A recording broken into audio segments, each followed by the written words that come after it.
Halo, selamat bertemu kembali dengan saya Surjandi. Eh, Banyak sekali pertanyaan-pertanyaan yang ditanyakan pada saya mengenai bagaimana sih cara mengawali sebuah penelitian. Berikut ini saya akan men-sharingkan bagaimana cara mengawali sebuah penelitian. Saya akan membagi dalam 3 sesi. Yang pertama adalah tips mencari ide penelitian.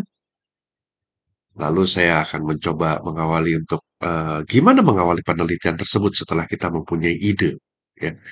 Dan terakhir adalah cara penulisan artikel. Tujuan dari pembelajaran ini yang pertama adalah untuk mendapatkan ide untuk mengawali penelitian. Jadi khusus untuk gimana sih ide penelitian itu bisa dibuat. Oke, mungkin ini adalah sedikit ulasan mengenai apakah penelitian. Nah, penelitian biasanya diawali oleh sebuah permasalahan. Permasalahan itu sebenarnya bukan arti masalah yang jelas-jelas disebut sebuah masalah. Peningkatan suatu kali kualitas dari level A ke level A plus itu bisa disebut juga sebuah permasalahan atau improvisasi yang harus dilakukan eh, dari level A menjadi A plus itu juga biasa disebut sebuah improvisasi atau permasalahan. Setelah kita punya permasalahan untuk penelitian yang nanti akan menjadi sebuah topik penelitian, maka kita bisa menentukan metode. Metode penelitian. Nanti saya akan bahas di sesi selanjutnya. Lalu yang terakhir adalah penelitian yang baik adalah penelitian yang selesai, ya. Penelitian itu dilaporkan hasilnya. Nah, ini adalah sebuah eh, circle atau life cycle dari sebuah penelitian. Dari laporan yang kita buat, itu bisa menjadi sebuah masalah atau improvisasi baru lagi yang belum dibahas pada penelitian tersebut. Ya, karena biasanya umumnya penelitian itu mengerucut atau kecil gitu ya, bukan melebar, tapi dia kecil spesifik. Itu adalah penelitian. Nah, kita akan mulai gimana sih mencari ide penelitian. Jadi idenya dulu aja.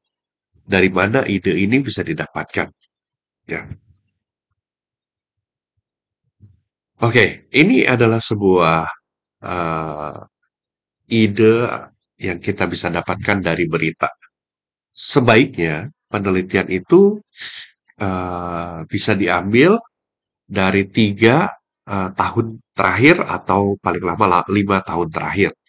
Ya kalau bisa topik-topik yang masih baru, masih gres gitu ya.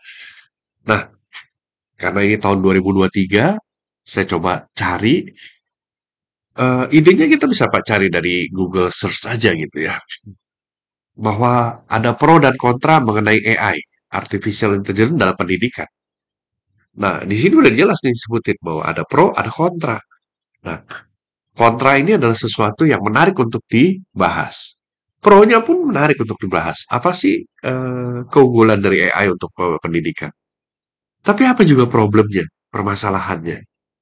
Dua hal ini bisa diulik untuk menjadi sebuah topik penelitian. Nah, ini juga di sini bisa dilihat menyikapi tren AI dalam dunia pendidikan dan riset. Ya, ini kalau dilihat ini adalah tahun 2023.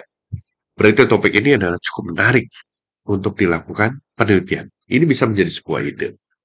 Ya, jadi ide itu bisa diambil dari berita. Ya. Nah, ini juga ada berita lainnya. AI ini dalam pendidikan disrupsi apa integrasi? Nah, ada hal lain lagi. Ini ada topik Grab mem-PHK 1.000 karyawan. Nah, pertanyaannya, apakah ini sebuah masalah? Masalah. Mungkin kalau buat karyawan kena PHK akan jadi masalah. Tapi pertanyaan selanjutnya, bagaimana kesiapan mereka untuk menjadi seorang entrepreneur? Contohnya, ya. Jadi dari ide bisa jadi sebuah penelitian. Ya, ini adalah permasalahan-permasalahan yang bisa diambil dari berita. Ah, Ya, ini hal lain yang bisa diambil dari berita kompas.com contohnya ya. Eh, Masih terjadi adanya pembobolan m-banking. Nah, hal ini juga bisa menjadi topik yang menarik dalam penelitian. Bagaimana sih awareness orang dalam menggunakan awareness security ya, security awareness dalam menggunakan m-banking. Ya, nah ini adalah ide-ide yang bisa didapatkan dari berita. Hal lain yang dapat dilakukan adalah dari artikel. Ya, artikel-artikel yang kita baca, kita bisa lihat limitasinya gitu. Di sana disebutkan yang belum dibahas apa gitu. Nah, ini bisa dilanjutkan untuk menjadi topik penelitian selanjutnya. Ya, jadi boleh disimpulkan bahwa setelah kita mendapatkan eh, sebuah permasalahan yang bisa menjadi topik ide penelitian kita, lalu itu akan menjadi topik penelitian. Ya, saya akan lanjutkan pada sesi berikutnya mengenai topik penelitian. Nah, setelah kita menemukan topik idenya, apa yang kita lakukan, kita mencari artikel terkait topik yang dibahas. Ya, ada best practice-nya kalau bisa 20 artikel, ya. Itu hanya best practice saja. Eh, Bikin banyak artikel. Intinya ya, bikin banyak artikel yang kita temukan, maka tren keterbaruan dari penelitian kita menjadi lebih baik. Ya, intinya itu. Coba kita cari 20 artikel, lalu kita membuat rangkuman dari penelitian yang sudah dilakukan. Kita ambil model penelitiannya yang ada gambar-gambar tersebut ya. Variabelnya apa aja yang digunakan gitu. Eh, dan selanjutnya gitu ya. Setelah itu baru kita menentukan topik penelitian kita itu mau di area mana, mau seperti apa. Ya, itu adalah langkah selanjutnya. Nanti kita akan lanjutkan di video berikutnya. Ya. Nah, gimana tips mencari artikel? Mungkin bisa dilihat. Tips mencari artikel bisa menggunakan aplikasi bantu seperti Publish or Perish. Bisa dilihat pada video saya yang lainnya mengenai penggunaan Publish or Perish. Atau bisa juga menggunakan search engine seperti Google. Ya, ini contohnya kalau kita mencari menggunakan search engine Google, ya, yang penting keywordnya tepat, Artificial Intelligence for Education, PDF. Nah, ini bisa dilihat. Ya, di sini pun ada di ResearchGate, bisa di-download. Oke, demikian untuk sesi pertama ini, tips untuk mencari ide penelitian. Sampai ketemu di video selanjutnya. Terima kasih.